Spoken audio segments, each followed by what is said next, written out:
La Gazette du Togo, une vision sur l'actualité togolaise et sur le monde. Les vacanciers togolais fait du surplace. La conjoncture économique renforcée ces dernières années n'aide pas forcément les parents à faire déplacer leurs enfants. La même conjoncture ne va pas non plus aider à assurer sereinement un retour dans les classes. Pour autant, comment les parents se préparent-ils à faire la rentrée des enseignants? Ces questions partageaient les quotidiens des familles quand une note du ministre de l'Enseignement supérieur s'est intéressée aux boursiers, pas à eux tous, mais ceux qui partent du pays pour étudier à l'extérieur. Désormais, boursiers et parents doivent s'engager. La volonté de lutter contre la fuite des cerveaux repose dans le même temps de nombreuses autres questions, dont celle de l'insertion sur le marché de l'emploi au Togo, des cerveaux ainsi bien formés. L'ingénieur ou l'informaticien est-il bien entouré pour ne pas se retrouver dans le secteur des hôtels? Ce secteur manifestement le vent en poupe au Togo. Le pays compte 1024 hôtels, auberges, campings et gîtes ruraux. Ces nombreux lieux d'accueil ont-ils un lien direct avec le développement ou non du tourisme international ou local? Cette semaine, c'est la préfecture du Hao qui a encore fait son site pour la découverte des richesses touristiques et culturelles du Togo.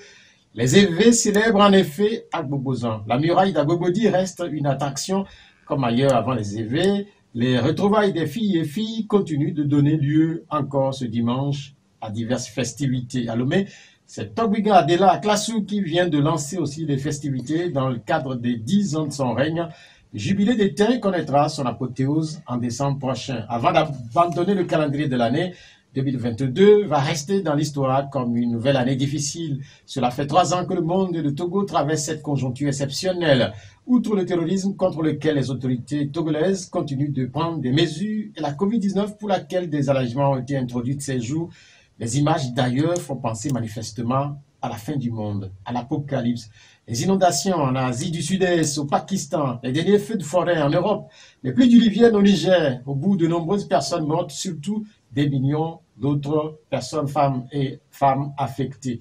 Les changements climatiques sont passés par là. Face à cette apocalypse qui guette l'humanité, quelles doivent être les attitudes des Togolais des villes et des campagnes? Notre pays est-il totalement à l'abri de la colère et des menaces que profère la nature? Elle est un peu clémente ces jours en Afrique de l'Ouest, où 3 soldats ivoiriens viennent de regagner Abidjan en provenance de Bamako grâce aux efforts de Lomé. C'est Adrien Beliki Akouté, président de la CPP, qui est notre invité du jour, le D12 796 50 34 37 et puis son D10 43 09 68 10. L'émission est mise en onde par Romaric Freitas. Adrien Beliki Akouté, bonjour. Bonjour Pierrot, bonjour à toutes vos auditrices et à tous vos auditeurs. Comment vous allez? Moi, je me porte bien, j'espère que tout le monde se porte bien. Même s'il y a des problèmes, nous nous portons bien. C'est l'essentiel.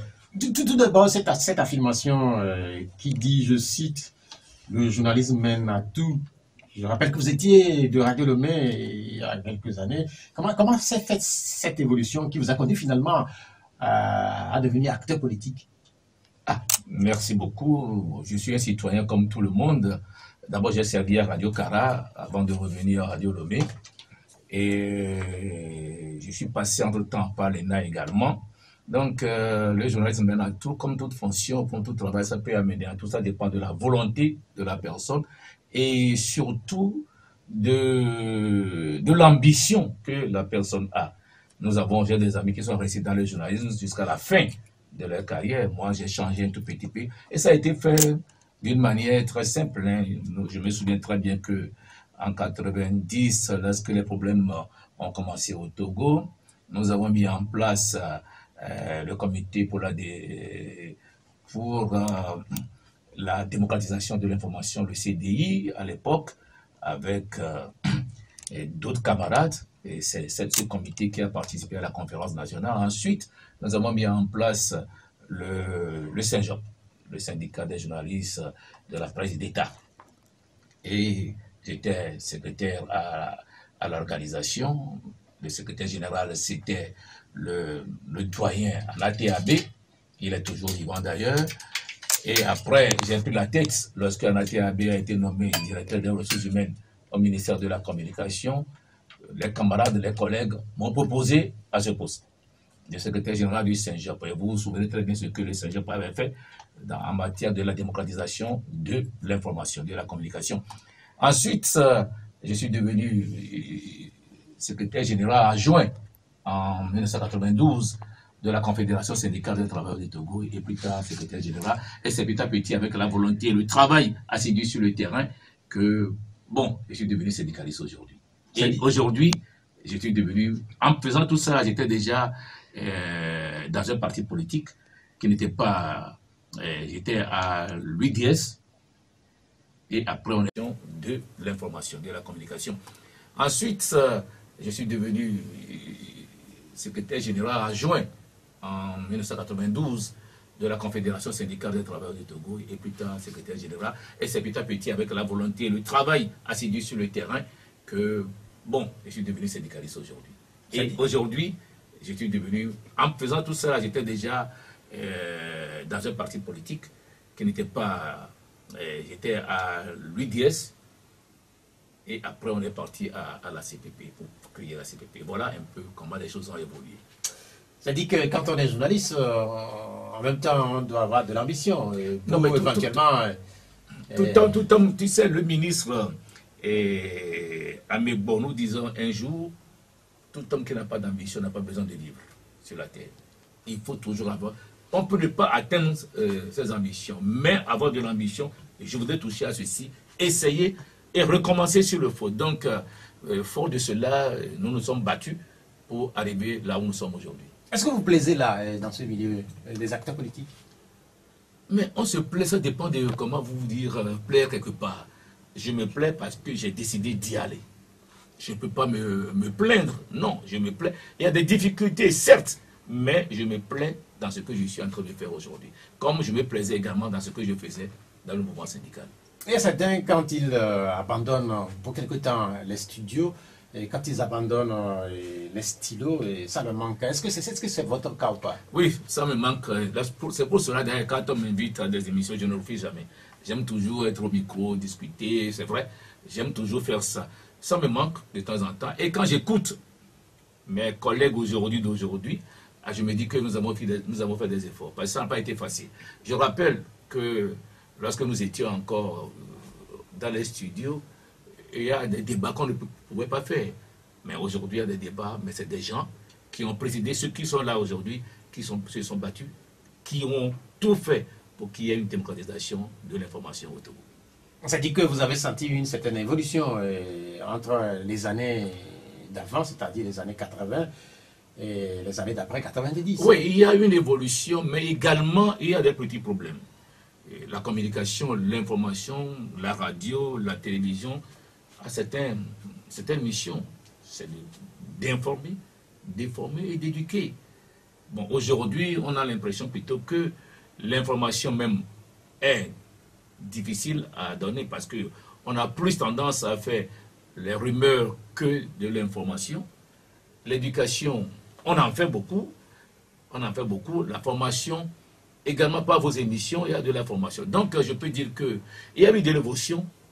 Moi, j'apprécie mes jeunes frères aujourd'hui qui travaillent. Je sais que c'est difficile. C'est difficile, le métier même est difficile. Vous savez, qu'on tue chaque jour dans beaucoup de pays des journalistes pour leur opinion. Donc, mais je vois que beaucoup d'évolutions ont eu lieu dans ce domaine. Vous avez parlé tantôt d'ambition. S'il y a un conseil à donner à un certain nombre d'hommes et de femmes qui continuent à donner de l'information dans les médias du Togo, et quand on sait aussi que dans ce secteur, on ne devient pas forcément très riche en restant toute sa vie, quels sont les conseils que vous pouvez donner? Non, c'est une décision personnelle de chacun d'entre nous. Nous savons que lorsque vous abordez, d'abord, ce n'est pas amour de ce travail que les gens se sont engagés. Un. De deux, faire ce travail et attendre aussi les bénéfices. Trois, vivre de ce travail-là. Cela veut dire que la presse aujourd'hui qui a beaucoup évolué, qui a beaucoup fleuri dans notre pays, après les années 90, doit comprendre que le monde a beaucoup évolué, il faut changer également. Et je sais que vous vous battez pour une convention collective. Le ministre Ayeoudan travaille régulièrement avec les organisations patronales, les organisations des travailleurs, les syndicats des journalistes. Je pense qu'il faut aller maintenant de l'avant, créer des entreprises de presse pour pouvoir faire nourrir également ceux qui se sont donnés comme emploi ce travail-là. Avant d'atterrir dans le monde politique. Vous avez été syndicaliste, vous l'avez dit tantôt, et vous connaissez ce monde au Togo, mais également au plan africain. Et de plus en plus de voix s'élèvent pour dire que c'est un secteur qui est menacé, notamment par les pouvoirs publics. Est-ce que c'est une position que vous partagez ou pas? Non, moi je dirais, lorsque le syndicat naît, je le dis régulièrement à mes camarades, j'en ai discuté avec certains même ce matin, le syndicat n'a pas actuellement pour première ambition la revendication. C'est un point essentiel dans la vie d'un syndicat, mais le syndicat a également pour ambition de pousser ou bien de discuter avec l'employeur pour le mieux-être de ses militants. Mais ce que je constate aujourd'hui au Togo, c'est qu'on veut tout faire dans la rue, pas les rumeurs. Non. Dans les négociations qu'on doit faire, il faut savoir, toute raison garder, qu'on n'a pas besoin de crier, le ministre n'a pas encore fait ceci. Non. On aboutira toujours à des résultats. Donc, aujourd'hui, le syndicalisme togolais a un peu de difficultés, ça il faut le reconnaître parce que dans le temps, à notre époque, il y avait seulement la CNTT, et toutes les confédérations étaient fondues dans la CNTT, mais à partir de 1991, lorsqu'il y avait le pluralisme politique, qui ça a entraîné également le pluralisme syndical. Il y avait moins de confédérations, aujourd'hui nous en avons 7. Dans certains secteurs, comme vous le dites, comme je prends le secteur de l'enseignement, il y a 8 fédérations aujourd'hui. Donc 8 fédérations, selon les tests au Togo, chaque fédération doit avoir 4 syndicats de base. Si toutes les fédérations ont réellement 4 syndicats de base, il y a alors 32 syndicats dans l'éducation. Vous ne voyez pas que c'est trop un tout petit peu. C'est pour cela que dans le même ordre d'idée, dans le monde syndical, il est toujours donné l'occasion à chaque syndicat de créer des passerelles, c'est-à-dire l'unité d'action. Au moins être d'accord sur le minimum pour discuter avec l'employeur. Parce que l'employeur ne peut pas discuter avec 32 syndicats ou bien 8 fédérations et que toutes les 8 fédérations ne s'entendent même pas sur le minimum. Il faudra créer la passerelle. Je suis heureux que dans le domaine de la santé, ils sont arrivés après ça. Et je sais que dans le domaine de l'éducation aussi, ça arrive petit à petit. Donc, le monde syndical, dans un moment donné, a beaucoup cru sur le populisme. Certains syndicats ont beaucoup cru sur le populisme que sur le travail, sur le terrain. Donc, ça a affaibli. Mais je crois que petit à petit, maintenant, les choses reprennent. Vous avez parlé du Togo, là. Et moi, je voudrais qu'on élargisse un peu le débat sur le plan africain. Par exemple, quand on prend le Bénin, le droit de grève est réglementé. Et les travailleurs n'ont plus droit à faire grève. Dans certains secteurs. Oui. Est-ce que ce n'est pas une menace? C'est une menace. Vous savez, je ne sais pas si c'est dans ce studio que j'ai dénoncé ce que le président Talon faisait en menaçant les syndicalistes. Mais non, dire qu'il n'y a pas de droit de grève au niveau de la santé, c'est grave. Bon, est-ce qu'il privilégie le dialogue avec les secteurs pour répondre? On ne peut pas aujourd'hui, selon les tests du BIT, du Bureau international du travail, refuser de reconnaître le droit de grève. Ici, le droit de grève est reconnu, mais avec des conditions, comme les tests le disent, la Convention 87, en son article 8, si mes souvenirs sont bons, la Convention 87 est claire. Selon les tests du pays, vous pouvez tout faire.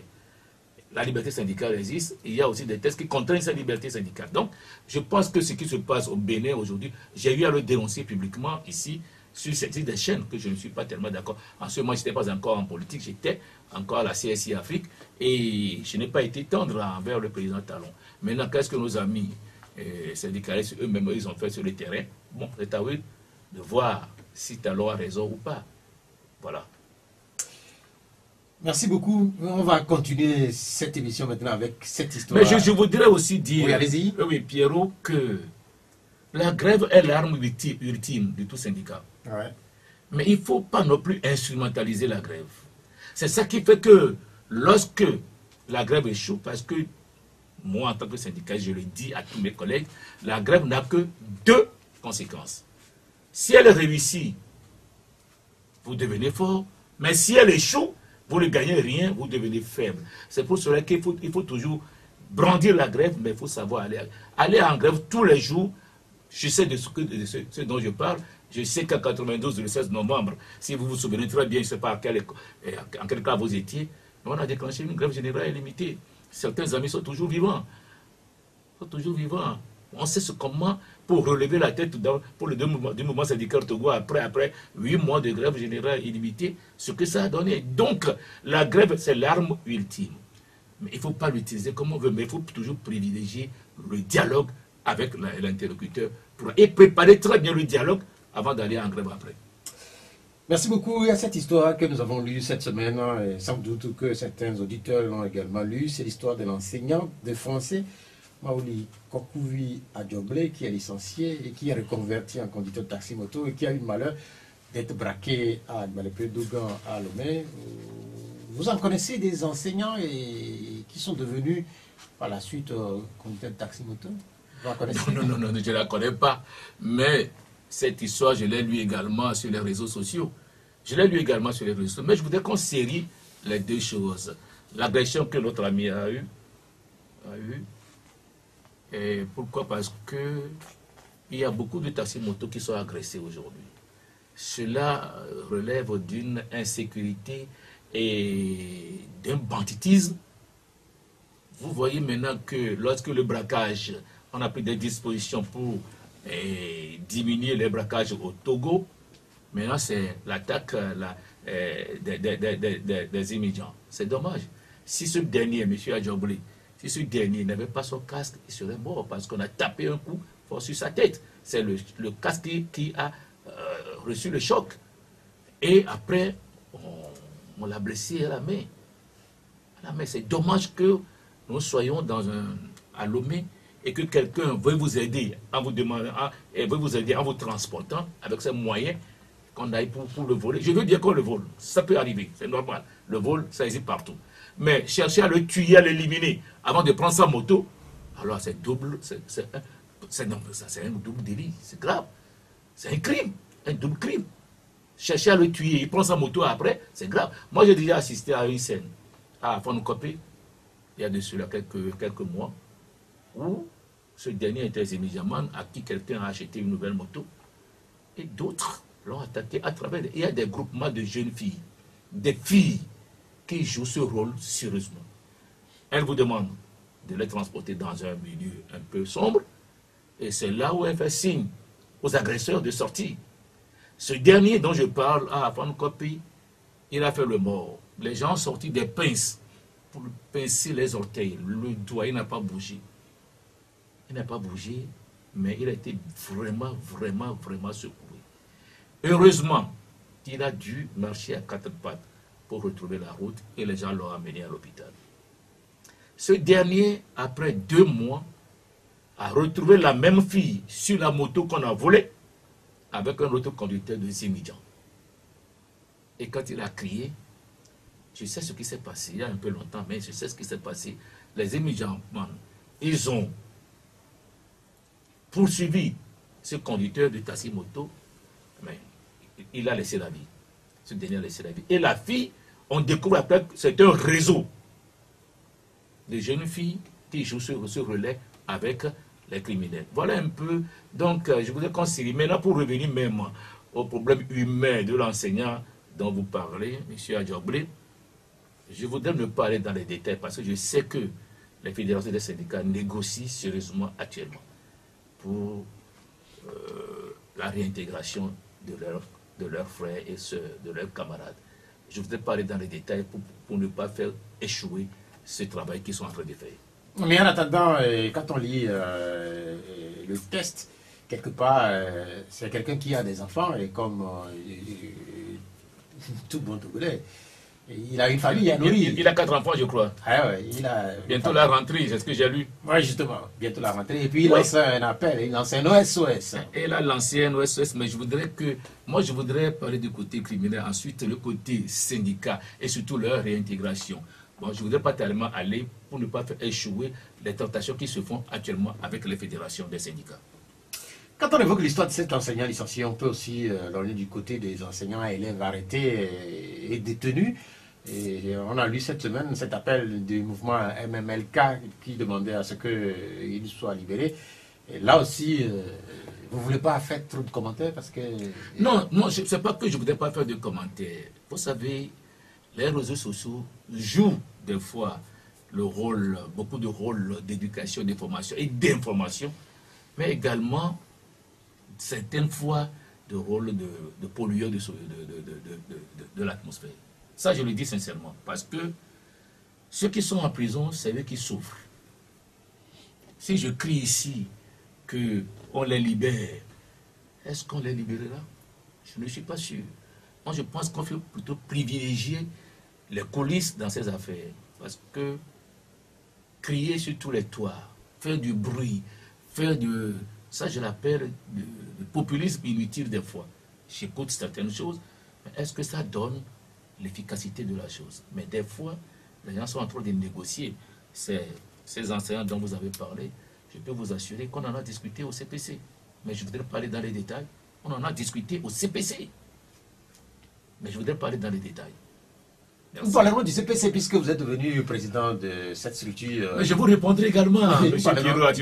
Nous parlerons du CPC, la situation des enseignants qui sont détenus. Vous savez que certains sont détenus ou certains ont eu des difficultés tout simplement parce que le monde enseignant ou le monde éducatif a toujours traîné ou traîne depuis des années un certain nombre de séquelles. Et à chaque nouvelle année, il y a des craintes sur la nouvelle année. Là, par exemple, on est carrément à environ 2 semaines de la nouvelle année. Moi, je voudrais inviter, je le dis non pas en tant que président du CPC, ni président de la CPP, mais en tant que syndicaliste.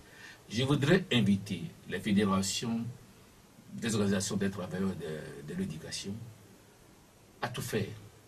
Et non plus à faire des bruits sur les réseaux sociaux, à faire des trucs sur les réseaux sociaux, à tout faire pour que ces amis, qui sont d'abord licenciés, retrouvent le chemin de l'école, le chemin de la fonction à la rentrée prochaine. Et ensuite, ceux qui sont en Bastille, ceux qui sont en prison, retrouvent leur liberté.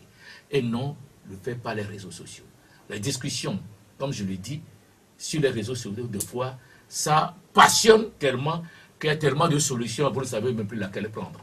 Donc, je pense sincèrement, je le dis la main sur le cœur, je ne peux pas, moi, en tant qu'Adrien Belli-Kérouité, accepter que un jeune frère, une jeune sœur se retrouve en prison, à l'heure actuelle. Je sais ce que c'est, vivre sans père. Vivre sans père à la maison, je sais ce que c'est. Je l'ai vécu moi-même. Donc... vous avez fait la prison? Non, moi je n'ai pas fait la prison. Vivre sans père, quand je dis vivre sans père, c'est peut-être que le père est décédé. Mais même si le père qui ne travaille plus et vous donne plus de l'argent et vous le voyez régulièrement, c'est difficile pour toute famille. Donc j'invite mes collègues, mes amis, mes camarades à privilégier des discussions pour pouvoir arriver à trouver des solutions à ce problème. Comme le dirait quelqu'un, faire les couloirs. Faire les couloirs, c'est mieux que de croire qu'on va faire la pression à travers les réseaux sociaux. Mais les syndicats aussi, c'est la pression.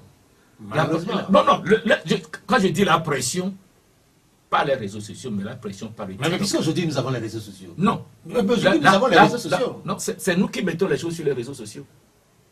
Ben c'est nous qui mettons les choses. Mais je demande, et je le dis, je le répète, aux amis syndicalistes des fédérations de l'éducation, de tout faire à éviter ce populisme sur les réseaux sociaux. Parce que le problème réel dans les syndicats de l'éducation, chaque fédération veut se donner le leadership. Il y a un problème de leadership.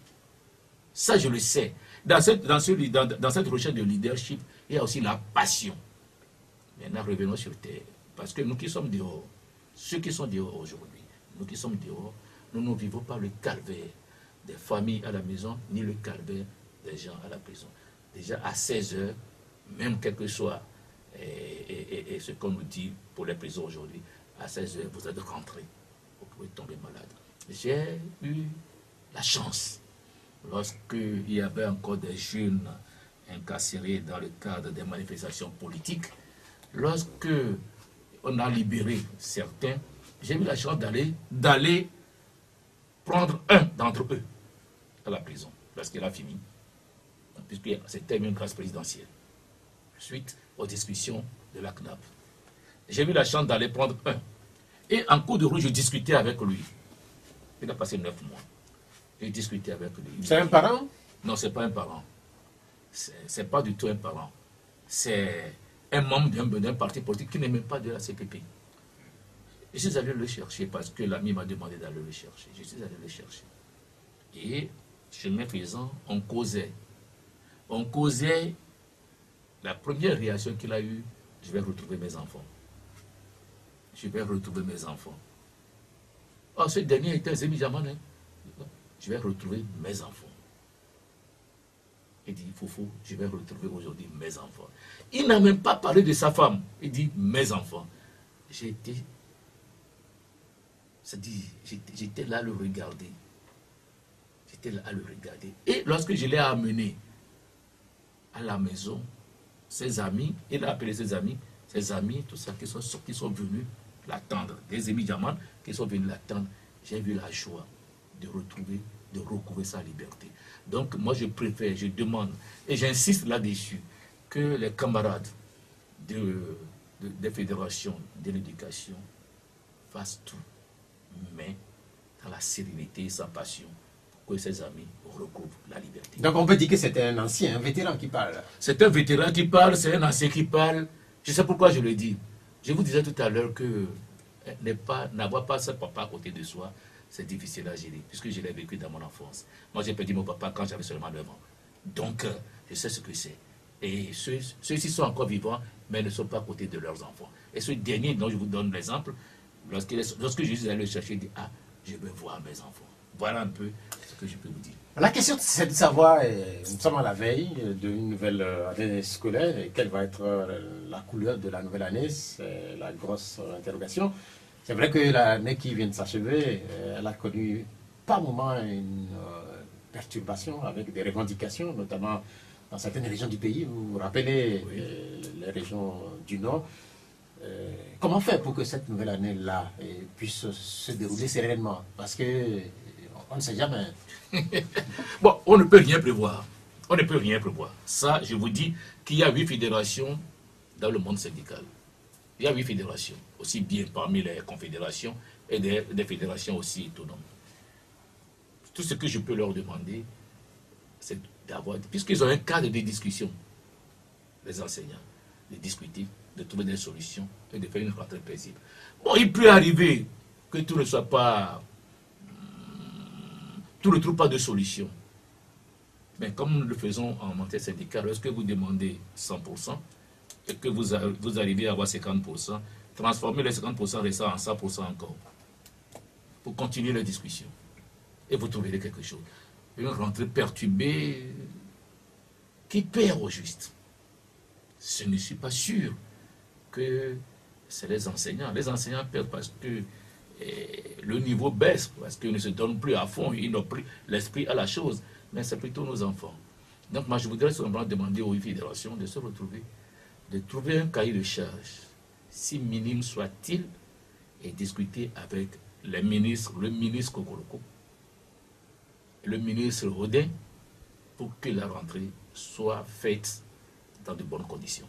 Certains dénoncent par moment les attitudes des ministres notamment, et leurs propos, leur prise de position. Certains pensent que...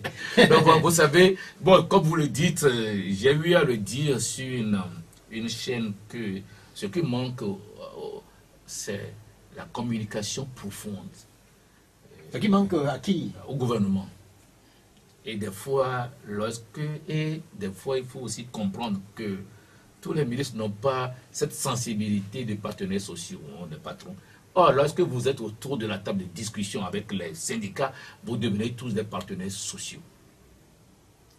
Je me souviens en 2006, lorsque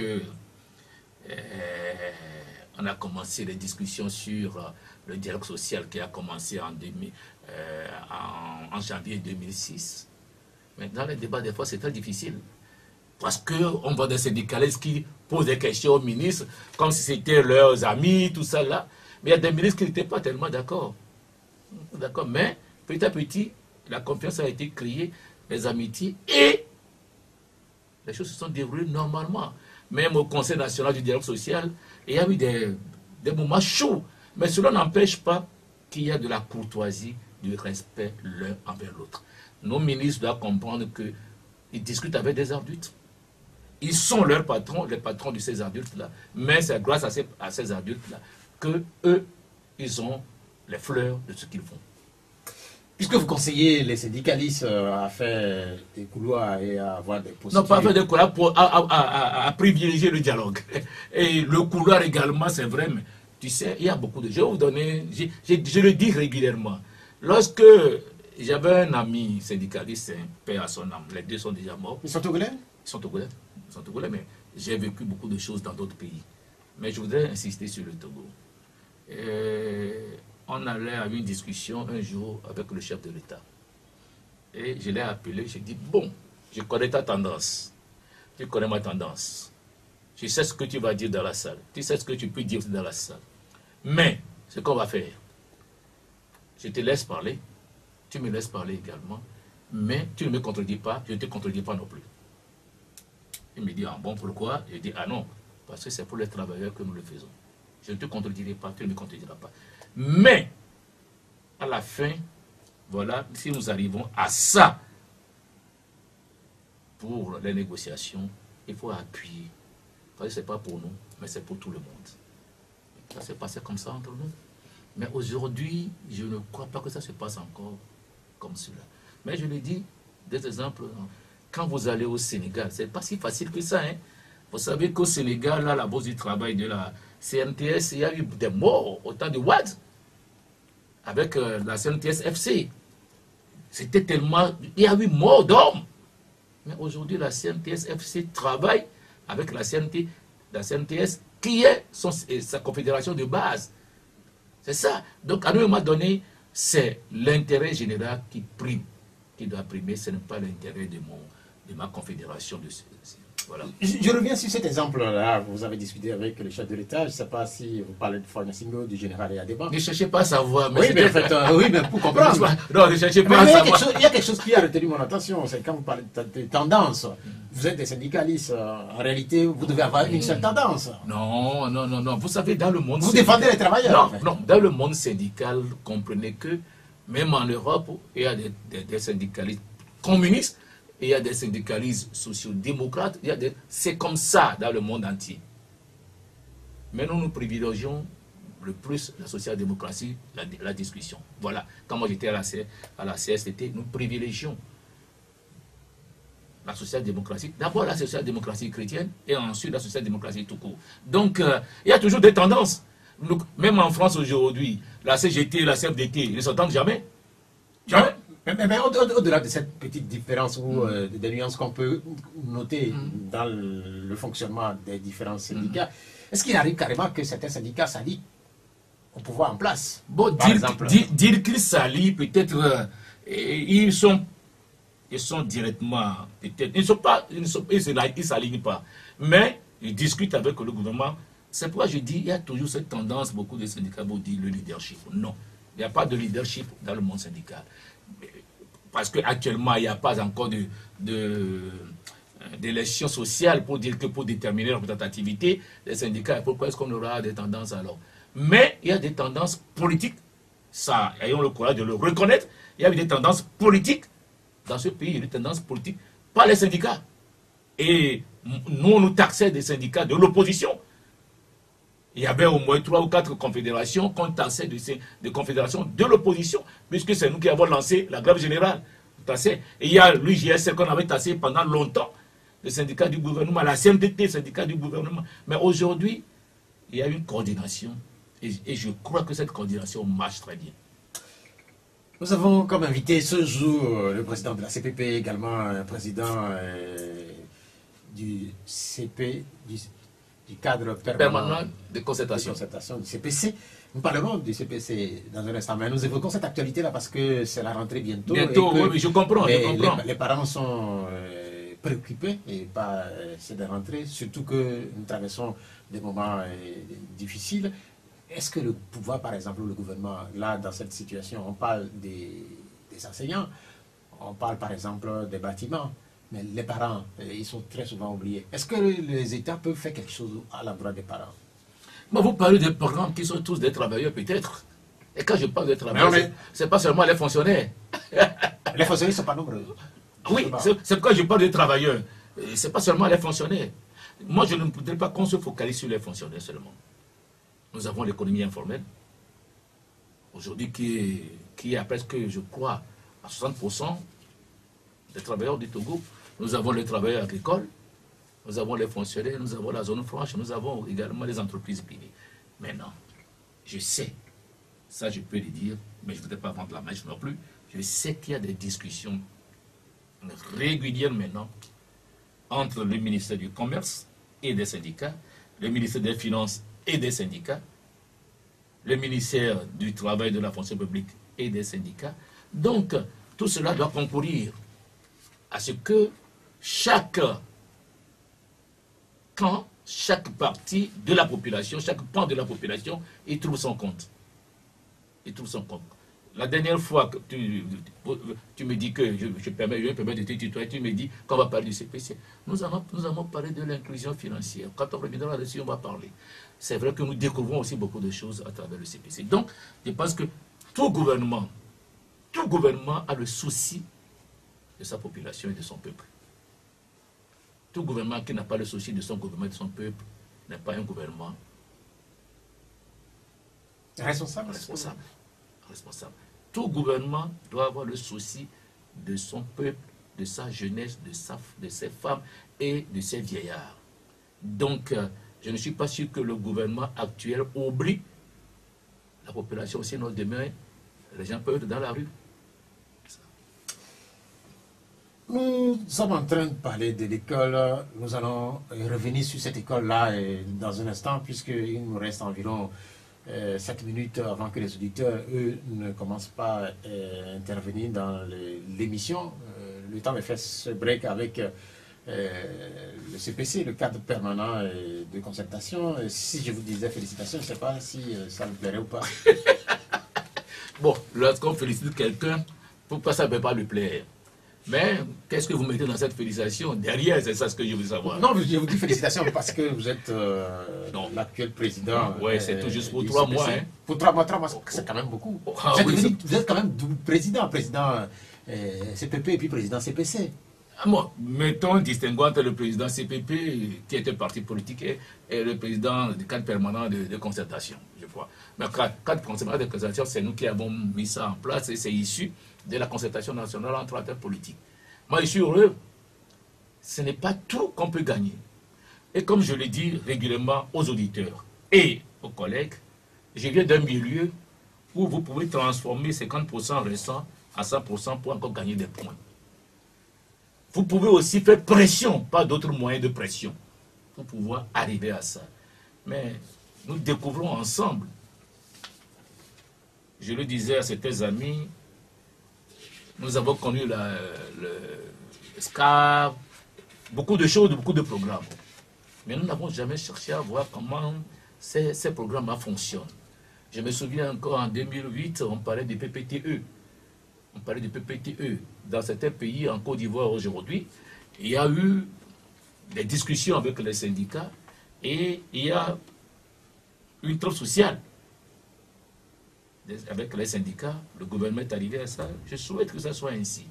Maintenant, le CPC discute dans son cadre et fait des propositions.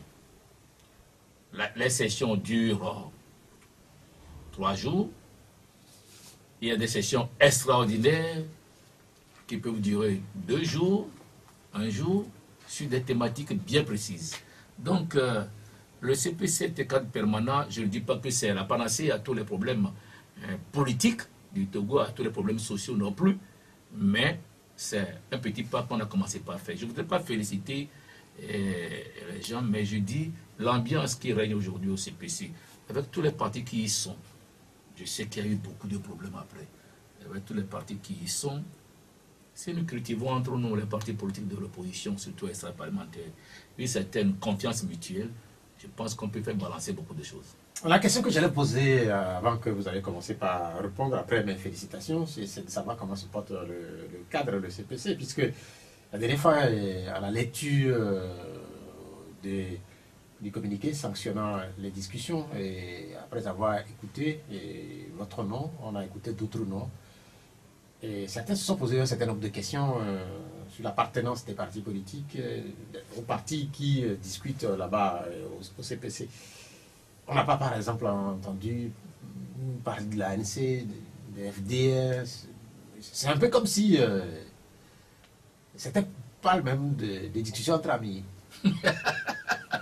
Vous savez pourquoi je ris? Ça veut dire que nous ne suivons pas l'actualité. Je crois que lorsque nous avons commencé la CNAP, certains partis ont décliné l'invitation, comme les partis membres de la DMK. Ils ont décliné l'invitation. Le cas était venu, mais le cas a dit je ne suis pas tellement partie prenante, et le cas est reparti. Mais jusqu'à la fin de la CNAP, il y avait 17 partis politiques. 17 partis politiques, dont l'ANC et le FDR, dont vous parlez. C'est lui qui avait eu en un moment donné des suspensions, mais on sait comment ça s'est passé, après. Alors, au CPC également, n'oubliez pas que les FDR ont sorti un communiqué pour suspendre leur participation au CPC pour des raisons que je ne vais pas commenter non plus. C'est leur parti, tout parti fait un choix et l'assume, comme je le dis. Mais l'ANC est toujours présente aux discussions. L'ANC est toujours présente. Vous avez vu ceux qui sont à la tête. Je sais de quoi vous voulez faire allusion parce que... le directoire. Le directoire, je sais, pourquoi je dis, je sais pourquoi vous allez faire allusion. Il y avait la CPP, cette fois-ci. Il y a Winir qui est venu. Il y a PDR. Et ensuite le ministère. Je crois que c'est ça. Parce que selon pourquoi Winir est là, dans le CPC, parce que dans le directoire, parce que nous avons voulu que ça évolue. Et comme j'ai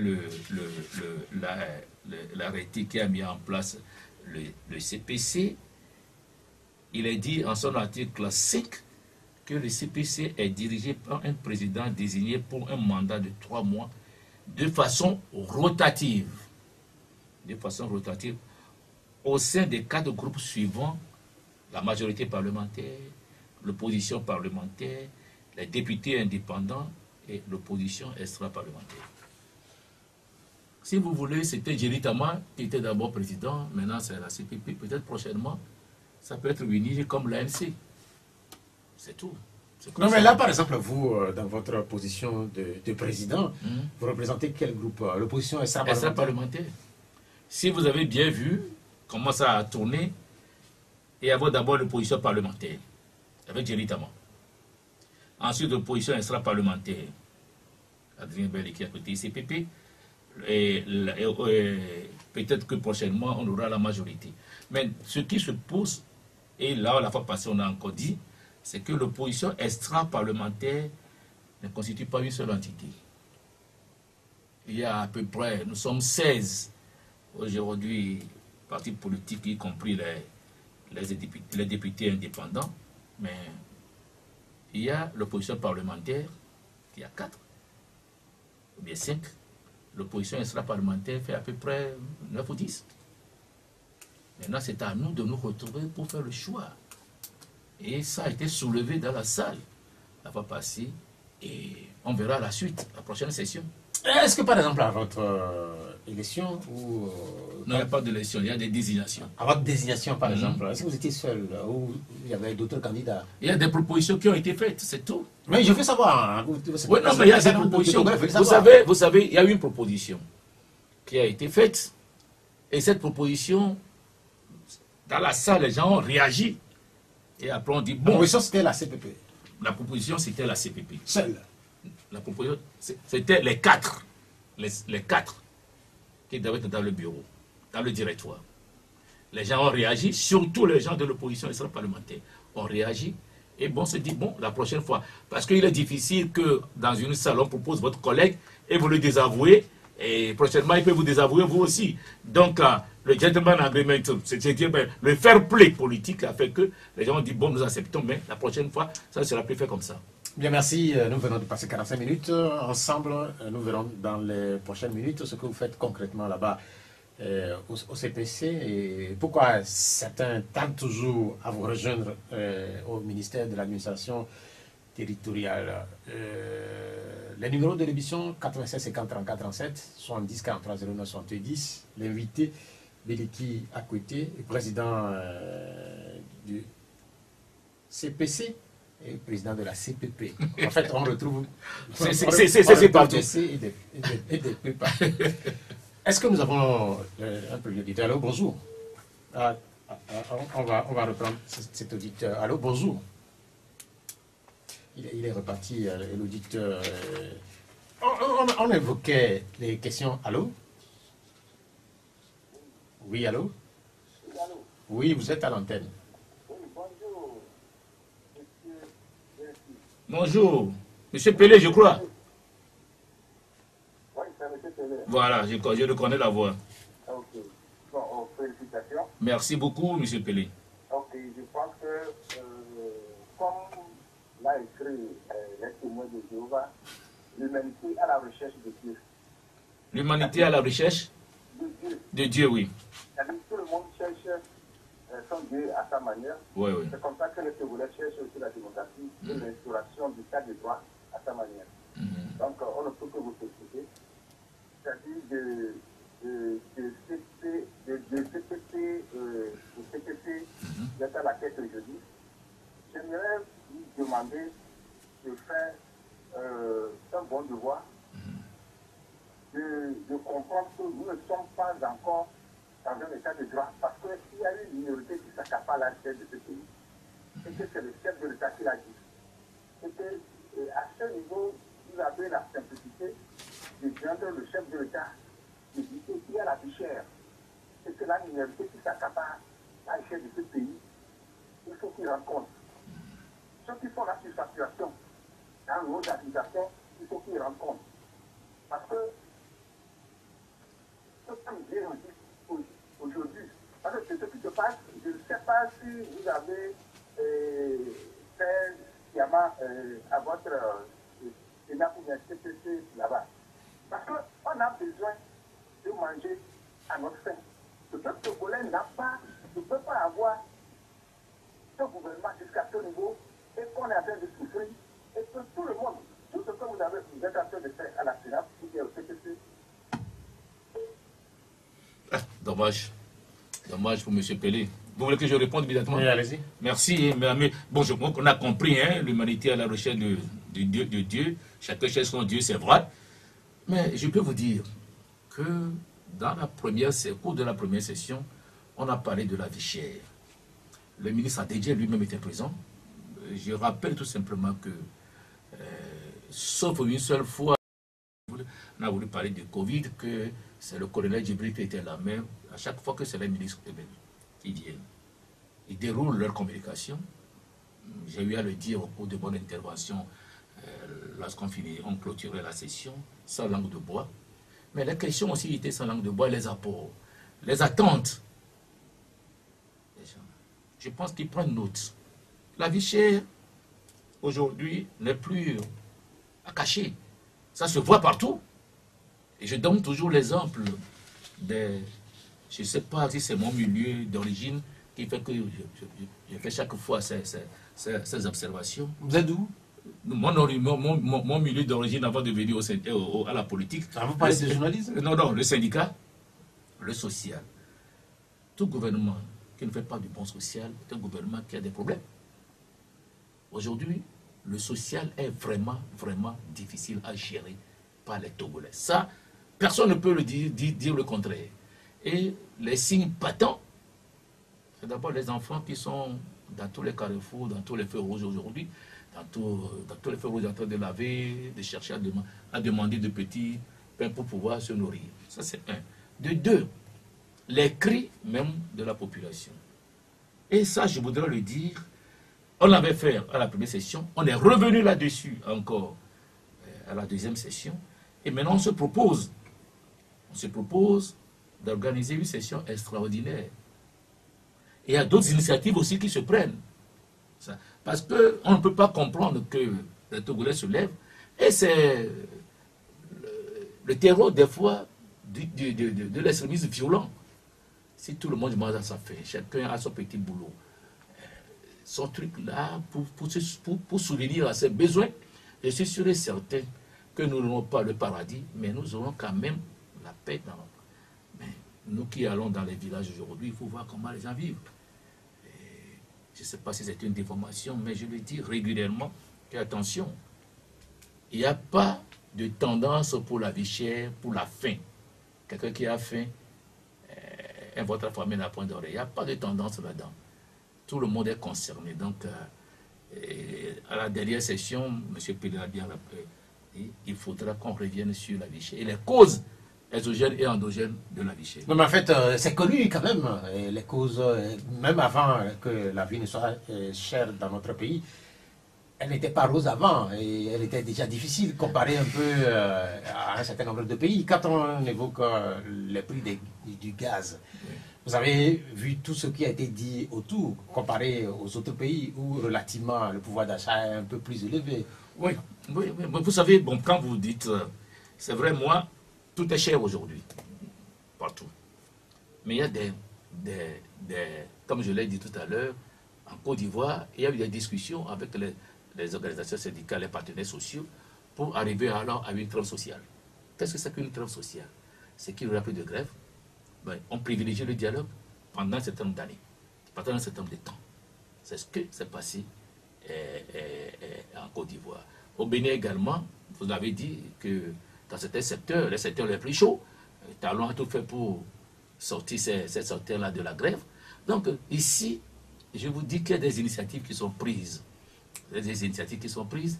Et je sais que je ne voudrais pas aller plus vite que la musique. Je ne voudrais pas aller plus vite que la musique en disant sur la place publique, je laisse d'abord le soin aux syndicalistes qui sont en train de discuter, de trouver des solutions, et aux consommateurs également de trouver des solutions pour la vie chère. Nous allons également discuter dans une réunion extraordinaire, dans une session extraordinaire de la vie chère pour trouver des solutions idoines. Allô? Bonjour. Merci, bonjour. Allô? J'ai profité de votre émission pour m'exprimer pour l'examen du bac 1 là. Et si le ministre Kokoroko est à l'écoute, et ceux qui peuvent rendre compte au ministre Kokoroko, j'aimerais que nous devons prendre soin de le faire. Nous avons assisté à l'examen du bac 1 là. Les exercices sportifs est devenu une épreuve obligatoire. Qui dit la vie, par exemple, le centre d'examen d'unité de Berlin, ils ont donné 0 à tous les enfants. 0. Sport, 0. Les enfants qui ont composé, on les a donné 0. Les grilles ont échoué et leur échec là a répercuté sur les enfants. Ceux qui doivent avoir des mentions assez bien aussi ont 0. Ceux qui peuvent assez. Ils ont donné 0. Les enfants ont échoué. Maintenant, les professeurs au DME, je veux que le ministre Kokoroko, la capacité de chez Abel, parce qu'ils ont démoralisé tous les enfants. Merci. Oui, allô? Oui, allô? Oui, c'est Afrique. Ce que vous racontez là, vous parlez spécifiquement de Lomé ou c'est sur l'ensemble du territoire national? Bon, moi, je parle de ce que je sais avec Prévost. Le centre, le lycée de Bélicopé. Le lycée de Bélicopé, ils n'ont pas allé là-bas demander. Il y a les relevés même, chefs masculins, ils ont mis chefs féminins. Comment est-ce que des choses comme ça peuvent passer pour un examen national? Ok, c'est noté, cher ami Tafik, c'est noté. Est-ce que vous avez une petite réaction? Non, mais je pense que c'est un appel au ministre Kokoroko. Mais quand même, c'est quand même curieux. Ah, c'est curieux que l'organisme... C'est tout le monde à zéro, là. Ouais, non, d'abord, c'est curieux que l'épreuve sportive soit obligatoire. parce qu'il y en a qui reçoivent des dispenses. Oui, bon, de deux, comment peut-on arriver à un examen et que tout le monde a 0 dans une matière? Donc cela veut dire que les enseignants n'ont pas fait leur travail, il y a un problème. Je pense que c'est un appel qui est lancé au département de l'éducation du gouvernement. Je suis sûr qu'il y en a qui sont à l'écoute. Il faudra résoudre ce problème-là. Allô? Après, Taoufik, est-ce que nous avons un deuxième auditeur? Non, on n'a pas un troisième auditeur. Nous évoquons la situation des travaux au niveau du CPC. Oui. Et la question de la vie chère. Vous avez annoncé une session extraordinaire qui sera consacrée à cette situation pour parler des causes et des répercussions. Mais depuis que la situation elle est là est connue de tous, on sait relativement ce qui se passe. Et les mesures ont été prises. Malheureusement, on a l'impression que ces mesures n'effleurent que très peu la question de la vie chère. Les prix continuent pas à augmenter. Oui. Certains même profitent pour devenir très très riches. Oui, mais ça, je voudrais en arriver là, parce que nous sommes dans un commerce complètement libéral. Et là, c'est un peu difficile. J'ai lu un article dans un journal qui demande au ministère du Commerce de réveiller le service, le département de contrôle des prix. Lorsque, par exemple, on parle de subvention, lorsque, par exemple, on subventionne un produit chez nous et que ce produit fait objet de spéculation dans d'autres pays, on crée de la pénurie artificielle chez nous. On crée de la pénurie artificielle. Je me souviens très bien que le bidon d'huile, qui était à 12 000, 13 000, est passé à 29, à 30 000, alors que les prix de logement étaient augmentés par les usines. C'est de la spéculation. Les gens ont entassé ces huiles, ces bidons d'huile dans leurs magasins et ils ne délivrent plus de reçus aux acheteurs, mais il faut des reçus sur des petits papiers volants pour ne pas se faire arrêter. Et qu'est-ce que le ministère lui a fait? Ça, je peux le féliciter parce qu'ils ont envoyé des gens déguisés pour aller acheter, parce qu'ils ont eu l'information, et cette dame a été arrêtée. Donc, nous créons la pénurie artificielle pour nous faire de l'argent. Ça, c'est un. De deux, la vie chère ne finira jamais. Hein. Moi, je me souviens quand j'étais encore enfant, ma grand-mère disait, la vie est trop chère, la vie est trop chère, la vie chère continue toujours. Mais il faut à tout prix que le gouvernement prenne des mesures pour atténuer les effets de la vie chère sur la population. On a pris certaines mesures, les gens, on a laissé le truc gratuit, ou bien l'avance du salaire, on a abandonné. On a abandonné certains impôts aussi, certains impôts de TVA, mais est-ce que les commerçants suivent? J'ai vu la fois passée M. Abbé, qui est le directeur du commerce intérieur, faire le tour des stations d'essence pour voir ce que c'est qu'avec le gaz butane. Et vous avez vu que les gens ont toujours gardé le prix, même malgré la diminution, la subvention par l'État. Il a fallu cette intervention. Mais est-ce que c'est seulement à Lomé? Non, c'est toute l'étendue du territoire. Donc je pense que l'État doit faire encore beaucoup d'efforts. Il y a un problème aujourd'hui. Il y a des situations où il ne faut pas rester dans son bureau pour chercher. Il faut aller sur le terrain pour surveiller, avoir des veilles pour pouvoir surveiller et faire en sorte que les gens vivent mieux que ce que nous vivons aujourd'hui. Est-ce que, par exemple, dans une situation comme celle-là, où certains parlent de solidarité, on a l'impression que certains pensent plutôt profit et contre ceux-là, est-ce que le gouvernement doit sévir? Vous avez parlé d'une dame qui a été arrêtée. Nous reviendrons donc sur cette situation-là. On me fait signe qu'il y a un troisième auditeur. Allô? Ah, je vais pas voir l'émission. Vous êtes à l'antenne. Pardon? Vous êtes à l'antenne déjà. Ah, d'accord. Bonjour, monsieur Pierrot et monsieur Abdelki. Merci, bonjour. Bonjour. Monsieur Jean de Oui, Jean, vous êtes à l'antenne, allez-y. Je vous remercie de votre émission. Merci. Pour ma question, je voudrais solliciter M. Abdelki à côté, je le connais très bien. ce qu'il est en train de parler, vraiment, mes félicitations à lui. Merci. Le syndicalisme n'est pas quelque chose de radical. C'est des négociations. Si par exemple, vous demandez quelque chose de 100%, vous avez 50 francs, vous avez eu la moitié de ce que vous réclamez, et avec le temps, vous aurez le reste avec une négociation. Ça, je vais féliciter là. Mais pourquoi? Ma question est cruciale. Pourquoi ils n'ont jamais discuté du SMIC togolais? Si aujourd'hui, le SMIC togolais est à 35 000, avec l'évolution du monde aujourd'hui, la vie chère, qu'est-ce qu'ils ont proposé? S'ils ont proposé moins, comme il avait dit, si vous demandez quelque chose à 100 francs ou dans 50 francs, le reste, vous discutez, il y a un jour 100%. Ils n'ont jamais discuté de SMIC au moins pour nous amener à 50 000 francs en attendant et en discutant le reste. Merci, c'est ma question. Bien, merci. Merci beaucoup, Jean. Oui, bien, merci. Sur la question. La question du SMIC, c'est une question qui est Non, là, qui est posée très souvent. les Togolais doivent comprendre comment le phénomène le système de SMIC se fait. Le SMIC est payé par les entreprises privées. Le SMIC n'est pas payé par l'État, c'est les entreprises privées. Et les entreprises privées, c'est les patrons des entreprises.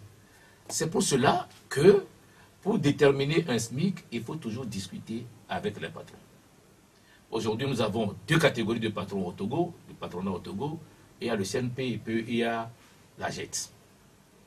Et je sais qu'on discute plus avec le Conseil national du patronat que la JET. Bon. Mais je sais qu'il y a des discussions aujourd'hui. Ça, je sais qu'il y a des discussions. Par rapport au SMIC? Au SMIC. Parce que 35 000 pour un Togolais, dans la chambre salon, moi je lisais sur une plateforme, la chambre salon à quoi maintenant ça fait au moins 40 000. Si quelqu'un qui veut vivre un tout petit peu décemment. Non, je crois qu'il y a des discussions là-dessus. Je ne sais pas où ils en sont. Parce que c'est une discussion entre l'État et le Conseil national du patronat. Je ne sais pas où ils en sont. Des fois, il y a des difficultés parce que l'entreprise n'est pas assez grande, mais ça induit des fois également, je ne dis pas que c'est la bonne chose, mais des fois la réduction du personnel. C'est pas, donc le SMIC doit répondre à certains critères, je le dis sincèrement. Vous êtes syndicaliste, Oui. Ça fait combien d'années déjà que ce SMIC-là est à 35 000? Bon, je crois que ça fait une dizaine d'années, hein, parce que le SMIC est passé de 13 000 à 18 000, puis à 35 000. C'était comme ça. C'est de 13 000 à 18 000 et à 35 000. Ça, par exemple, sur cette évolution-là, vous avez dit dans l'émission que chaque gouvernement a pour premier souci le social. Le gouvernement togolais Doit avoir pour premier souci. doit avoir. Oui. Oui, et vous semblez partager, vous semblez dire que le gouvernement togolais a sans doute les mêmes Mais soucis. si, j'ai dit tout gouvernement qui n'a pas Notamment le souci de Est-ce que vous avez l'impression social, est-ce que vous avez l'impression pour ce qui concerne le gouvernement togolais? c'est pas une affaire d'impression. Non, non, c'est pas une affaire d'impression. Moi, je dis tout gouvernement qui n'a pas le souci social risque beaucoup. Comprenez Sur la question du social, je pose autrement. Sur la question du social, quel jugement vous faites de la façon dont les autorités togolaises gèrent ce volet-là, le volet social? Mais le volet social, il y a beaucoup de programmes peut-être. Peut-être que c'est pourquoi je dis il y a peu de communication tout autour de certaines choses. Lorsque nous avons écouté Madame la ministre Assis sur l'inclusion financière, nous étions surpris. Oui, je vous dis que nous étions surpris de tous les programmes qu'il y a, mais dont il ne faut pas tellement de bruit tout autour. Et je faisais une émission, je crois que c'était sur Radio Zéphyr, et je disais à quelqu'un qui m'a interpellé sur le SMIC que c'est peu, j'ai dit oui, l'agriculteur, ou bien le paysan, ou bien la paysanne, s'il trouve peut-être 10 000 francs, c'est beaucoup pour lui, dans le milieu et dans son environnement. Mais à Lomé, ça ne veut rien dire. Donc nous devons tenir compte de tous ces problèmes-là. Aujourd'hui, le FNFI va plus dans les villages qu'à Lomé. Mais il faut faire plus parce que aujourd'hui, à Lomé, tout est concentré. Tout est concentré à Lomé. Je vous donne l'exemple des jeunes enfants qui sont dans les feux rouges, dans les feux rouges, qui cherchent à trouver au moins le petit pain. pour pouvoir manger, peut-être 100 francs pour manger la journée, et qui sont laissés pour compte. Donc, le social, tout gouvernement qui ne s'occupe pas du social, doit savoir que c'est un gouvernement à problème. Et tout problème peut arriver. Et ce social n'a pas de tendance, comme je dis. Je dis, la fin n'a pas de tendance. Ok, bien. Merci, allô. Allô, bonjour. Bonjour. Bonjour. Oui, allez-y. Bozambo. Il me semble que vous êtes en train de nous prendre les Togolais. La fois passée, on a reçu un ministre en fonction sur Canal FM. Et je lui ai posé la question du cynique. Et dit que le Togo est en train de faire l'effort. À ce moment, le Togo, le gouvernement n'a pas le moyen pour augmenter les cyniques. Aujourd'hui, vous venez vous dire que c'est les syndicats, les publics, nous, les particuliers, qui ont besoin de ce cynique-là. Donc ça me fait quelque chose que moi, je ne comprends pas. Donc si les particuliers et les cyniques s'arrachent, pourquoi vous ne pouvez pas, pourquoi le gouvernement ne pouvait pas augmenter? Moi, ce qui m'étonne, le vendredi, je vais féliciter nos policiers, nos soldats. Les gens disaient qu'ils ont acheté des huiles, ça ne tient pas 25 litres. Le vendredi, les policiers sont venus dans notre quartier en cas pour gérer le tabac. Ancienne école, comment on appelle ça, Maman Danida, il y avait un grand entrepôt là-bas que nous, les personnes qui sont dans le quartier, on ne savait même pas. Si les gens, après à ravitailler les riz et des huiles, ils viennent avec des charges bagages et on ouvre les huiles et diminuer l'huile plus de 3 à 4 litres. Les riz aussi, c'est la même chose. C'est le vendredi qu'on a vu que c'est ça, on a fait interpeller les gouvernements sur les radios que on voulait, le riz n'atteint pas le 25 litres. Le riz n'atteint pas 50 kilos, il y a 25 kilos. C'est le vendredi que nous avons dit que nos autorités, ils se foutent. Ils n'ont qu'à montrer les gens qui ont fait ça de nous à la télé. Vous avez dit tout de suite qu'on a envoyé les gens en civil pour enquêter les prix. Ils n'ont pas nous montrer les personnes qui vont arrêter. Et les peuples togolais savent qu'ils sont en train de faire quelque chose pour les Togolais. S'ils disent ça en police, et quelqu'un vient avec de l'argent, il laisse, ça continue, ça va continuer. Merci. Bien, merci.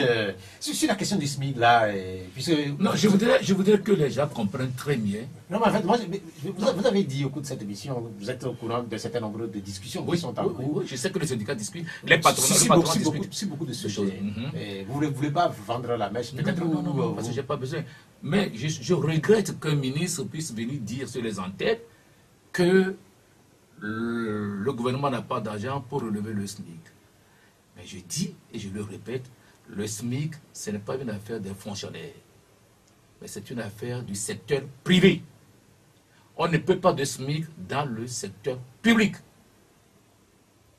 Et le SMIC, c'est entre les employeurs, les patrons des entreprises et le gouvernement. Ce secteur-là, le secteur privé, c'est le secteur majoritaire dans le pays. Là, si le gouvernement a le souci du social, sans doute que le gouvernement doit forcer la main à ce secteur-là, à ce que le SMIC soit relevé. C'est ce qu'on a vu par exemple au Bénin. Non, moi, je répète, monsieur Adjobé, que je sais que le gouvernement discute avec le patron. Et j'ai dit qu'il y a deux sortes de patronats au Togo, le CNP et la JET. Mais je sais qu'on discute plus avec le CNP, le Conseil national du patronat. Donc, si nous ne sommes pas encore arrivés à un accord, pourquoi? Parce que moi je vais dire que le SMIC va être relevé. Non! Qu'il n'y a pas de passion, M. Bozambo le dit, il félicite les policiers. Mais il faut qu'ils comprennent une chose, et que les Togolais comprennent, que le SMIC, c'est pour le secteur privé. Mais qu'est-ce que vous conseillez, par exemple? Là, nous sommes à 35 000. Vu le coût de la vie actuellement au Togo. Quel est votre idéal? Moi, si demain le SMIC est à 100 000 francs, j'applaudirai. Mais si le SMIC est à 100 000 francs, j'applaudirai. J'applaudirai si les entreprises sont... Mais c'est une négociation. Mais ça veut dire que vous ne voulez pas répondre à ma question. Non, je ne peux pas être à la place. Je ne peux pas être à la place. Je ne peux pas être à la place des employeurs. C'est eux qui négocient. Je suis syndicaliste. C'est après avoir négocié que le gouvernement sort un décret pour le SMIC. Voilà. Sur la question, ou ce que Bozambo vient de révéler, c'est sur les spéculations et tous les contractions qui sont mises en place pour se faire beaucoup plus de profit. Est-ce qu'il faut sanctionner lourdement ceux qui s'adonnent à ça? Mais il faut sanctionner parce qu'il ne peut pas avoir d'effort du gouvernement pour alléger les douleurs des gens et qu'il y a des gens qui sont là uniquement pour leur profit.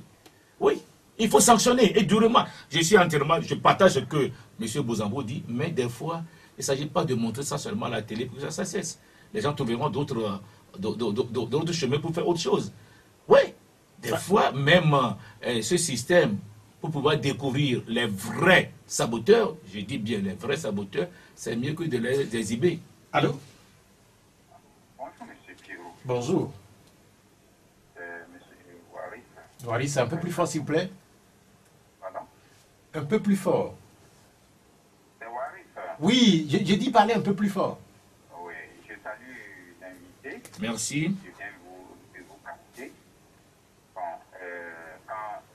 si vous me le permettez, je fais un clin d'œil à nos vaillants soldats qui sont au nord dans l'opération Condouaré. C'est pour leur dire que nous les soutenons. C'est tout le pays qui sont mobilisés derrière eux pour les soutenir. Parce que, M. Pierrot, quand nos allers-retours sont portés aujourd'hui, c'est parce que c'est certains qui travaillent en police pour que nous avons cette stèle-là. Donc, nous les soutenons encore. Bon, et je salue ce qui se fait dans le CPC, parce que c'est maintenant de concertation. Et c'est l'occasion pour moi aussi de saluer tout ce qui a été fait à la tête de ce cadre de l'honorable Derritama qui est passé aussi librement la mettre en discussion du terreau. Donc, ce que nous leur demandons est de faire face à la vie chère, hein, qui se dit aujourd'hui. Et s'il y a cette possibilité aujourd'hui, je ne sais pas si il s'agira d'une invitation de nos responsables des deux réseaux, Mouvecom Togocom. Voilà. Parce qu'aujourd'hui, la communication, nous constatons que c'est cher au Togo quand vous prenez les tarifs que nous avons ici au Togo, et comparé avec celui du Sénégal, vous allez voir qu'il y a une grande différence. Même celui de la France. Vous voyez, donc je ne sais pas s'il peut y avoir cette possibilité, parce qu'il parle aussi du social. Il peut y avoir cette possibilité aujourd'hui, monsieur. Merci beaucoup, Waris. En fait, sur la question des réseaux, en fait, de la communication au Togo, l'ARCEP fait beaucoup de choses déjà. Ouais, l'ARCEP fait beaucoup de choses. Mais est-ce que vous avez la possibilité, par exemple, comme il le conseille? Mais moi, je vais soumettre tout simplement au bureau cette proposition de M. Waris. Et nous avons déjà parlé de la vie chère. Quand je parle de la vie chère, ce n'est pas seulement le manger, tout ça, mais la vie quotidienne même. J'ai donné tout à l'heure l'exemple qu'à Goué, je lis sur certaines plateformes, que chambre salon, c'est à 40 000 francs pour quel salaire dans notre pays, c'est difficile.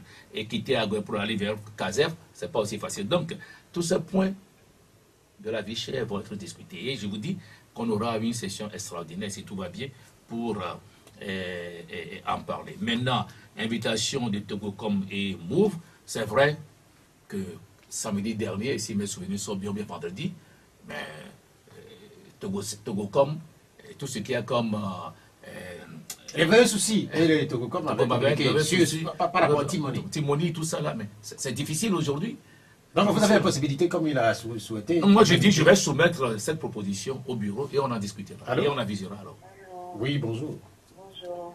Ah, Madame ici. Oui, monsieur Bélissier est encore là pour nous parler ce matin. Je sors de messe et comme d'habitude, je vais au Saint-Sacrement pour lui demander que le Togo alterne pour faire souffler la population. C'est ce que moi je demande tous les dimanches au Saint-Sacrement. Et vous avez énuméré plein de problèmes existentiels, 35 000, qui n'est pas vrai. Qui sait qu'il y a de l'argent pour payer 35 000 aux gens? C'est peu d'employeurs qui le font. Et on pourra l'augmenter à 200 000 par personne, et même l'allocation auquel on a droit dans la Constitution. Tout Togolais a droit à une allocation conséquente pour survivre comme en France. Et ça peut aller jusqu'à 200 000 au moins parce que le pays est riche. Et puis ça rançonne de part à part, malgré la paupérisation avancée de la population. Et le trop bas qu'on a maintenu depuis pour bloquer les gens, les élèves, il y a un tas de trucs. En gros, il faut alterner au bout de 2 ans maximum au Togo et en Afrique, hein, pour la faire développer. Sinon, on en serait encore là. Les talents aussi qui sortaient griffes, qui sortaient du Vidéata pour supprimer presque les grèves dans son pays et tout. Non, il faut alterner et au bout de 2 ans maximum. Parce que l'Africain, tu lui donnes 4 ou 5 ans, il fera 12 mandats de 5 ans, comme au Togo. Ah, il faut qu'on arrête ça, comme ça, chacun goûtera la gouvernance, il n'y aurait plus de pauvres, c'est-à-dire tu vas gouverner 2 ans. Même les agriculteurs, tout le monde peut gouverner. Les miliciens, tout le monde. Et tu feras profiter ton alentour et il n'y aurait plus de pauvres. C'est-à-dire, on sera heureux, quoi. Il n'y aurait même plus de djihadistes, de terroristes. Merci beaucoup. Merci beaucoup, madame, ici, sur la question de l'alternance. C'est une question que vous portez, qui revient très souvent quand vous rentrez en ligne. Madame, ici, bon, je la connais pas de visu, mais je sais qu'elle est très active sur les médias lorsqu'il y a des émissions. C'est une proposition, on en prend acte. Mais là où je ne suis pas d'accord, c'est lorsque quelqu'un vient au pouvoir et fait profiter son alentour. Et ça, non, il faut profiter le peuple. C'est ce que moi je voudrais dire. Oui, mais en fait, mais ce qu'elle dit, vous savez très bien que... Non, moi je préfère qu'on dise qu'on fasse profiter le peuple. Mais c'est ce que vous pensez. Puisque non, je ne pense rien, moi. Mais puisque non, moi je ne pense rien. Mais en fait, dans la réalité, en Afrique et même ailleurs, le peuple commence d'abord par... Mais c'est proche par... Non, le peuple, vous savez, nous avons réduit toutes ces idées à l'ethnie, à la famille. Moi, je ne suis pas dans cette histoire, dans cette idée. J'ai occupé de grands postes sur le plan syndical, mais il y en a qui des fois me disent, mais pourquoi vous ne prenez pas beaucoup de Togolais? J'ai dit, mais c'est pas moi qui prends. On lance un test, si le Togolais réussit, c'est arrête là. Oui, mais c'est pas la même chose. Vous savez très bien que dans votre famille, tout le monde n'est pas syndicaliste pour être recruté. Non, mais non, d'abord, là, par exemple, on parle de la question. Ce que je voudrais faire comprendre, dans le monde syndical, il y a des activités qui se font. Vous ne sachez pas, ne croyez pas que ça va être seulement aux revendications, non. J'ai dit que le syndicat a plusieurs fonctions. Dans la fonction de l'éducation. Donc, si vous devenez chef d'État, vous penserez beaucoup plus au peuple. On a noté. C'est ce que vous dites. On voulait me pousser à dire oui ou non. On a noté. Sur la question des travaux au niveau du CPC, certains pensent que des sujets comme ceux liés aux détenus politiques ne sont pas des sujets suffisamment abordés. Récemment, quand on a reçu votre prédécesseur ici, directement, l'Assemblée dit que c'est une question qui est résolue. Mais il faut savoir ce que détenu politique pour ses aspirations politiques ou bien un homme politique qui fait autre chose que son truc politique. Vous savez, c'est des problèmes très difficiles. Vous savez, on en a discuté. Et curieusement, bon, c'est vrai, nous quand on criait détenu politique, le ministère de la Justice a aussi votre idée sur ce qu'on a arrêté. Comme je le dis, je ne voudrais pas tellement en parler parce que c'est des gens qui vivent certaines choses en prison.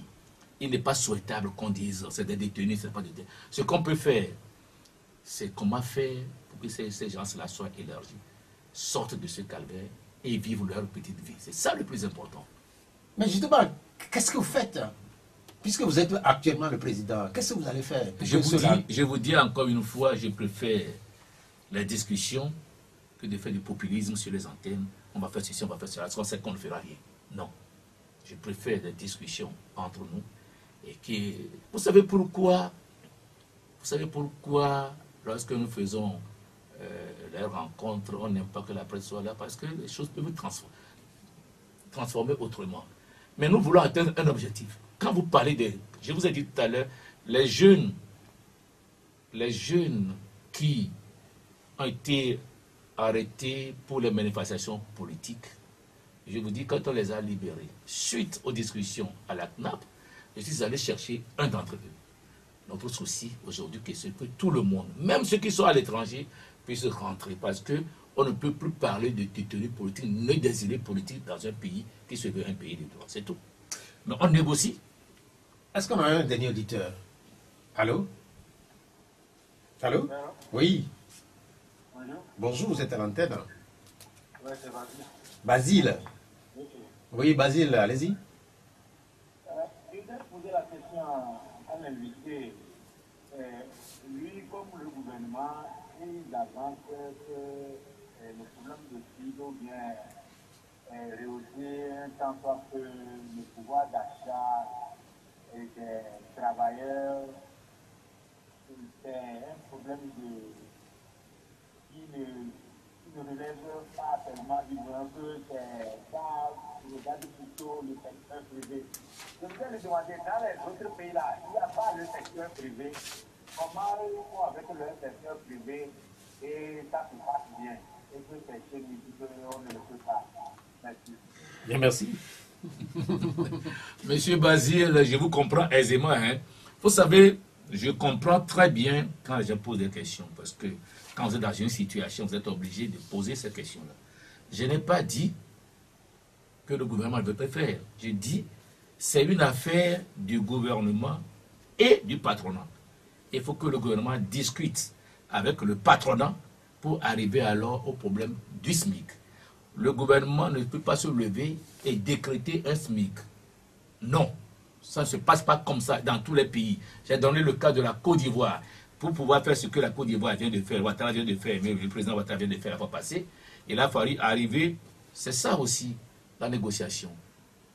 Il fallait arriver à une trêve sociale de 5 ans. Il n'y a plus de grève pendant 5 ans. Mais voilà ce que nous allons faire pendant les 5 ans.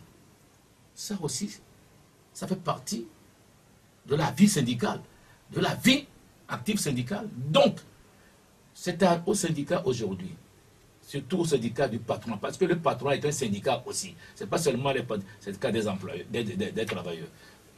De discuter avec, et après de discuter avec le syndicat également. Voilà là où nous voulons arriver. Et maintenant, le gouvernement est là, dans le cadre tripartite, pour adopter ce qu'il faut adopter. Je ne dis pas que ce que les autres pays ont fait, ils ont fait ça suite aux discussions. Suite aux discussions. Et je sais qu'il y a des discussions dans les secteurs aujourd'hui. J'ai quitté le terrain syndical, mais je n'ai pas abandonné le terrain syndical. Je suis toujours avec les syndicats. J'en discute beaucoup. Donc voilà pour ce qui concerne le SMIC. Autre chose, c'est la question des salaires, puisque parmi les propositions qui sont faites pour lutter contre la richesse, certains pensent qu'il faut augmenter les salaires. Vous êtes syndicaliste, vous avez été syndicaliste. Que pensez-vous de cette proposition-là? Nous faisons toujours une confusion du mot salaire. Il n'y a pas de salaire dans l'administration. Dans l'administration, c'est un traitement. Le salaire, ça se négocie avec M. Pierrot. Quelqu'un tout à l'heure vous a appelé directeur. Si vous voulez augmenter le salaire, mais si vous voulez recruter même quelqu'un, vous discutez de son salaire. L'intéressé propose ce qu'il peut gagner. S'il est d'accord, il reste. S'il n'est pas d'accord, le salaire n'est pas fixé. Il y a une grille salariale dans toute entreprise, mais le traitement est une grille qui est là. Que vous soyez docteur, ingénieur, voici ce que vous devez gagner lorsque vous êtes à tel échelon. Ça, c'est clair. Maintenant, pour le traitement, oui, le gouvernement doit discuter avec les syndicats des services publics, des services publics, de la fonction publique, pour voir comment il faut régler le problème. Maintenant, dans les entreprises avec les salaires, parce que le salaire a beaucoup de composantes, il faut que le patron aussi discute avec les syndicats pour pouvoir arriver à augmenter les salaires. Donc, ne faisons pas de confusion entre salaire et traitement. Que ce soit traitement ou salaire, vous pensez qu'il faudrait les revoir? Il faut revoir, mais attention, moi je vais vous surprendre. Dire tout à l'heure, Madame Messi disait quelque chose, même si on demandait 200 000. Moi, je pense qu'il faut plutôt allier les deux, revoir et prendre des mesures sociales également. Par exemple, nous avons des sauterelles aujourd'hui pour le transport en commun à Lomé. Pourquoi ne pas augmenter ce transport pour ceux qui viennent de la périphérie pour le travail à Lomé? Aujourd'hui, les taximans font ce qu'ils veulent. Ils augmentent le prix comme ils veulent.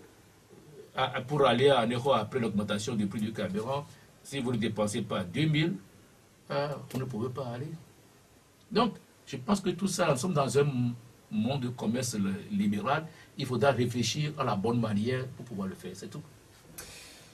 Parlons politique, votre parti, la CPP, comment se porte le parti? Non, là, cette question, bon, quand on me la pose, je ris parce que le parti se porte comme moi. Comme une jeune fille. Le parti se porte comme une jeune fille.